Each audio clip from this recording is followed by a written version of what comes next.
ಗುಲ್ಬರ್ಗಾ ಲೋಕಸಭೆಯ ಕಾಂಗ್ರೆಸ್ ಅಭ್ಯರ್ಥಿ ರಾಧಾಕೃಷ್ಣ ಅವರ ಗೆಲುವು ಖಚಿತವಾಗಿದೆ. ರಾಧಾಕೃಷ್ಣ ಭಾರಿ ಮುನ್ನಡೆಯೊಂದಿಗೆ ಗೆಲುವು ಸಾಧಿಸಲಿದ್ದಾರೆ. ಬಿಜೆಪಿ ಅಭ್ಯರ್ಥಿ ಡಾಕ್ಟರ್ ಉಮೇಶ್ ಜಾಧವ್ ಅವರನ್ನು ಭಾರಿ ಅಂತರದಿಂದ ಸೋಲಿಸಬಹುದು. 2019ರ ಕಾಂಗ್ರೆಸ್ ಸೋಲಿಗೆ ರಾಧಾಕೃಷ್ಣ ಸೇಡು ತೀರಿಸಿಕೊಳ್ಳಲಿದ್ದಾರೆ.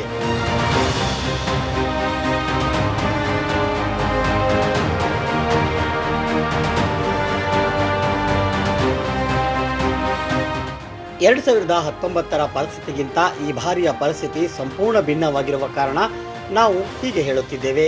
ಗುಲ್ಬರ್ಗಾ ಲೋಕಸಭಾ ಕ್ಷೇತ್ರ ಸೇರಿದಂತೆ ಕರ್ನಾಟಕದಾದ್ಯಂತ ಕಾಂಗ್ರೆಸ್ ಪ್ರಬಲ ಅಲೆಯನ್ನು ಎಬ್ಬಿಸುತ್ತಿದ್ದು, ಈ ಬಾರಿ ಬಿಜೆಪಿಗೆ ಸರಿಸಾಟಿ ಇಲ್ಲ.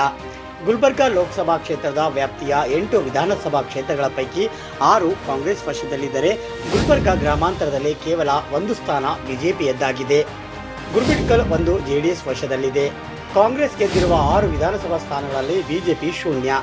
ಸಾರ್ವಜನಿಕರಲ್ಲಿ ಬಿಜೆಪಿ ಮೋದಿ ಮತ್ತು ಡಾಕ್ಟರ್ ಉಮೇಶ್ ಜಾಧವ್ ಅವರಿಗೆ ಸಂಬಂಧಿಸಿದಂತೆ ತಣ್ಣನೆಯ ಪ್ರತಿಕ್ರಿಯೆ ಕಂಡುಬರುತ್ತಿದೆ.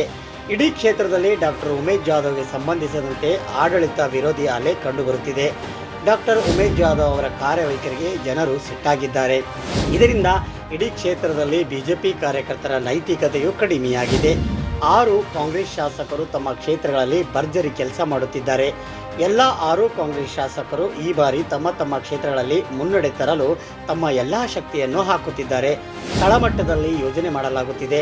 2019ರ ತಪ್ಪುಗಳನ್ನು ಗುರುತಿಸಿ ಸರಿಪಡಿಸಲಾಗುತ್ತಿದೆ. ಇದರಿಂದಾಗಿ 6 ವಿಧಾನಸಭಾ ಕ್ಷೇತ್ರಗಳಲ್ಲಿ ಪಕ್ಷದ ಕಾರ್ಯಕರ್ತರು ಹಾಗೂ ಕಾಂಗ್ರೆಸ್ನಲ್ಲಿ ಹೆಚ್ಚಿನ ಉತ್ಸಾಹವನ್ನು ಕಾಣುತ್ತಿದ್ದಾರೆ.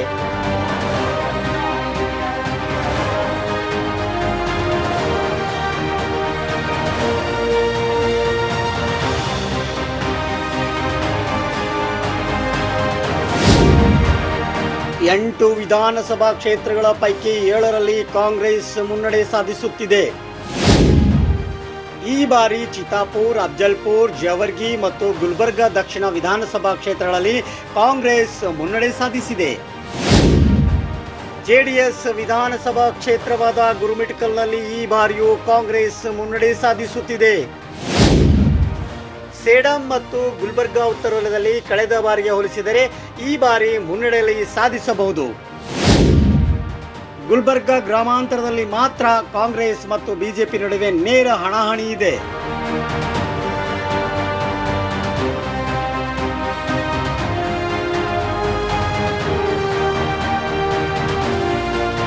ಗುರ್ಮಿಟ್ಕಲ್ ವಿಧಾನಸಭಾ ಕ್ಷೇತ್ರವನ್ನು ಕಾಂಗ್ರೆಸ್ ಅಭ್ಯರ್ಥಿ ರಾಧಾಕೃಷ್ಣ ಅವರ ಪ್ರಬಲ ಕೋಟೆ ಎಂದು ಪರಿಗಣಿಸಲಾಗಿದೆ. ಗುರ್ಮಿಟ್ಕಲ್ನಲ್ಲಿ ರಾಧಾಕೃಷ್ಣ ನೆಲಮಟ್ಟದಲ್ಲಿ ಸಾಕಷ್ಟು ಕೆಲಸ ಮಾಡಿದರು.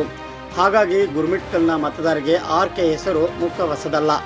ಈ ನಿಟ್ಟಿನಲ್ಲಿ ಗುರ್ಮಿಟ್ಕಲ್ನ ಮತದಾರರ ಮೊದಲ ಆಯ್ಕೆ ಆರ್ಕೆ ಆಗಿದ್ದಾರೆ. ಚಿತಾಪುರದಲ್ಲಿ ಈ ಬಾರಿ ಪ್ರಿಯಾಂಕಾ ಖರ್ಗೆ ಫುಲ್ ಫಾರ್ಮ್ನಲ್ಲಿ ಕೆಲಸ ಮಾಡುತ್ತಿದ್ದಾರೆ. ಕೆಕೆಆರ್ಡಿಬಿ ಅಧ್ಯಕ್ಷ ಡಾಕ್ಟರ್ ಅಜಯ್ ಸಿಂಗ್ ಕೂಡ ಜೇವರ್ಗಿಯಲ್ಲಿ ಬಹಳ ಗಂಭೀರವಾಗಿ ಕೆಲಸ ಮಾಡುತ್ತಿದ್ದಾರೆ. ಅಫ್ಜಲ್ಪುರದಲ್ಲಿ ಎಂವೈ ಪಾಟೀಲ್ ಕೂಡ ಅವಿರತ ಪ್ರಯತ್ನದಲ್ಲಿ ನಿರತರಾಗಿದ್ದಾರೆ. ಅಲ್ಲಿ ಮಾಲಿಕೆಯ ಗುತ್ತಿದಾರ್ ಸಹ ಜೊತೆಗೂಡಿದ್ದಾರೆ.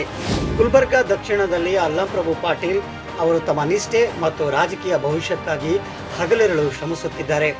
ಡಾಕ್ಟರ್ ಶರಣ್ ಪ್ರಕಾಶ್ ಪಾಟೀಲ್ ಅವರ ಸೇಡಂ ಕ್ಷೇತ್ರ ಮತ್ತು ಕನೀಶ್ ಫಾತಿಮಾ ಖಮ್ರುಲ್ ಇಸ್ಲಾಂ ಅವರ ಗುಲ್ಬರ್ಗಾ ಉತ್ತರ ಈಗಾಗಲೇ ಕಾಂಗ್ರೆಸ್ ಭದ್ರಕೋಟೆಗಳಾಗಿವೆ. ಈ ಬಾರಿ ಬಿಜೆಪಿ ಹಿಂದೆಂದಿಗಿಂತಲೂ ದುರ್ಬಲವಾಗಿದ್ದು, ಕಾಂಗ್ರೆಸ್ ಬಲದಲ್ಲಿ ಹೆಚ್ಚಳವಾಗಿದೆ. ಇನ್ನು ಗುಲ್ಬರ್ಗಾ ಗ್ರಾಮಾಂತರ ಕ್ಷೇತ್ರ ಮಾತ್ರ ಉಳಿದಿದ್ದು, ಬಿಜೆಪಿ ಶಾಸಕ ಬಸವರಾಜ ಮತ್ತಿಮೂಡು ಪ್ರತಿನಿಧಿಸುತ್ತಿದ್ದಾರೆ. ಗುಲ್ಬರ್ಗಾ ಗ್ರಾಮಾಂತರದಲ್ಲಿ ಮಾತ್ರ ಬಿಜೆಪಿಯಿಂದ ಕಾಂಗ್ರೆಸ್ಗೆ ತೀವ್ರ ಪೈಪೋಟಿ ಎದುರಾಗಿದೆ. ಗುಲ್ಬರ್ಗಾ ಗ್ರಾಮಾಂತರದಿಂದಲೂ ಕಾಂಗ್ರೆಸ್ ಈ ಬಾರಿ ಉತ್ತಮ ಸಾಧನೆ ಮಾಡಲಿದೆ ಎಂಬ ನಂಬಿಕೆ ಇದೆ. ಒಟ್ಟಿನಲ್ಲಿ ಈ ಬಾರಿ ಕಾಂಗ್ರೆಸ್ ಮಾತ್ರ ಇಡೀ ಕ್ಷೇತ್ರದಲ್ಲಿ ಕಾಂಗ್ರೆಸ್ ಇಲ್ಲಿವರೆಗೆ ಬಿಜೆಪಿಯ ಹೆಸರಾಗಲಿ ಚಿಹ್ನೆಯಾಗಲಿ ಎಲ್ಲೂ ಇಲ್ಲ. ಈ ನಿಟ್ಟಿನಲ್ಲಿ ಗುಲ್ಬರ್ಗಾ ಲೋಕಸಭಾ ಕ್ಷೇತ್ರದಿಂದ ಈ ಬಾರಿ ಕಾಂಗ್ರೆಸ್ ಅಭ್ಯರ್ಥಿ ರಾಧಾಕೃಷ್ಣ ಭಾರೀ ಅಂತರದಿಂದ ಗೆಲುವು ಸಾಧಿಸುತ್ತಿದ್ದಾರೆ ಎನ್ನಬಹುದು ಮತ್ತು 2019ರ ಸೋಲಿನ ಸೇಡು ತೀರಿಸಿಕೊಳ್ಳುತ್ತಿದ್ದಾರೆ ಮತ್ತು ಡಾಕ್ಟರ್ ಉಮೇಶ್ ಜಾಧವ್ ಚಿಂಚೋಳಿಯಲ್ಲಿರುವ ತಮ್ಮ ಮನೆಗೆ ಮರಳುತ್ತಿದ್ದಾರೆ.